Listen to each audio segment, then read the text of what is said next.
Hello, ഇന്ന് നമ്മുടെ ഈ വീഡിയോയിൽ മോട്ടോയിന്റ് കസ്റ്റംസിൽ ചെയ്തു കഴിഞ്ഞ ഒരു ഓഡിയോ വർക്കിന്റെ ഡീറ്റെയിൽ ആണ് ഇത് ഷെയർ ചെയ്യുന്നത്. കഴിഞ്ഞ വീഡിയോയിൽ ഞാൻ പറഞ്ഞ പോലെ കുറച്ച് ഫണ്ടമെന്റൽ ടിപ്സ് നമ്മൾ ശ്രദ്ധിക്കുകയാണെങ്കിൽ നമ്മുടെ വണ്ടിയിൽ ചെയ്യുന്ന ഓഡിയോ വർക്ക് എത്ര മിനിമം ബഡ്ജറ്റ് ചെയ്താലും നമുക്ക് ആവശ്യത്തിനുള്ള ഒരു ഔട്ട്പുട്ട് നമുക്ക് ക്രിയേറ്റ് ചെയ്യാൻ പറ്റും എന്നുള്ള ഒരു കാര്യം ഞാൻ ഷെയർ ചെയ്തിരുന്നു.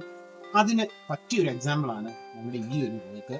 ഞങ്ങൾ ഇതിൻ്റെ അകത്ത് ചെയ്തിരിക്കുന്നത് ബേസിക്കലി ഒരു ഇഗ്നിസ് ആണ്.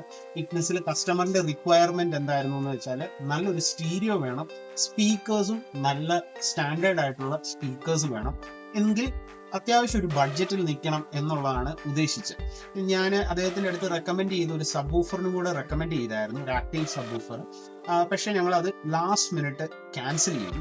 ബിക്കോസ് അതിൻ്റെ അകത്ത് ആവശ്യത്തിനുള്ള ഈ പറഞ്ഞ ഫണ്ടമെന്റൽ കാര്യങ്ങൾ തന്നെ ആദ്യമേ ചെയ്തു പോയിരുന്നു. പൈനിയറിന്റെ ഇപ്പം നിങ്ങൾക്ക് എല്ലാവർക്കും അറിയാവുന്ന പോലെ ഒരു 9-inch സ്റ്റീരിയോ ഇറങ്ങുന്നുണ്ട്. ആൻഡ്രോയിഡ് അല്ല, എന്നാൽ ആൻഡ്രോയിഡ് പോലെ തന്നെ ഇരിക്കുന്ന 6650BT എന്ന് പറയുന്ന മോഡൽ. അതിന്റെ കൂടെ തന്നെ ഒസൈലിന്റെ 2-way കമ്പോണൻസ് ഞങ്ങൾ വെച്ചു.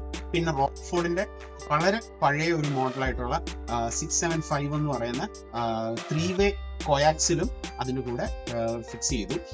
പ്രോപ്പർ ഒരു ബേസിക് ഡാമ്പിങ് നമ്മൾ അതിന് ചെയ്തു. ഇതിന്റെ കൂട്ടത്തിൽ തന്നെ ഒരു സബ് വൂഫറും കൂടെ ആഡ് ചെയ്യാം എന്നുള്ളതായിരുന്നു ഞങ്ങളുടെ ഐഡിയ.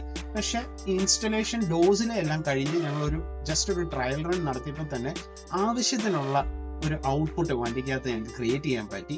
പിന്നെ എന്തുകൊണ്ട് ഈ സബ് വൂഫറിന് പോകേണ്ട കാര്യമുണ്ടോ? കാരണം കസ്റ്റമറിന് ഒരു റിക്വയർമെന്റിൽ ഉണ്ടായിരുന്നതാണ് സ്പേസ് കളയണ്ട എന്നുള്ളത്. അപ്പം ലാസ്റ്റ് മിനിറ്റ് ഞങ്ങൾ അത് ക്യാൻസൽ ചെയ്തു. അതിൽ കിട്ടിയ ഒരു ഔട്ട്പുട്ട് നിങ്ങൾക്ക് ഷെയർ ചെയ്യുന്നതുമാണ് ഈ വീഡിയോയിൽ. ഒന്ന് കണ്ടു.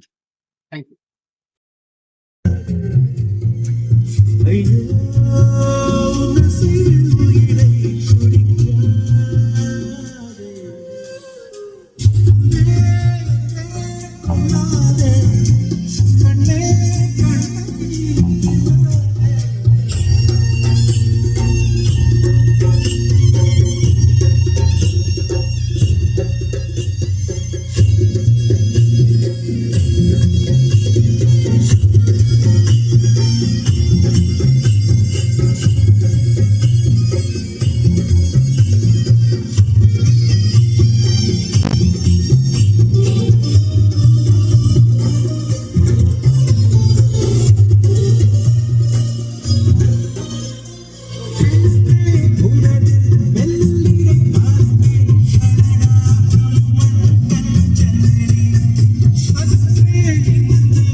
Sutti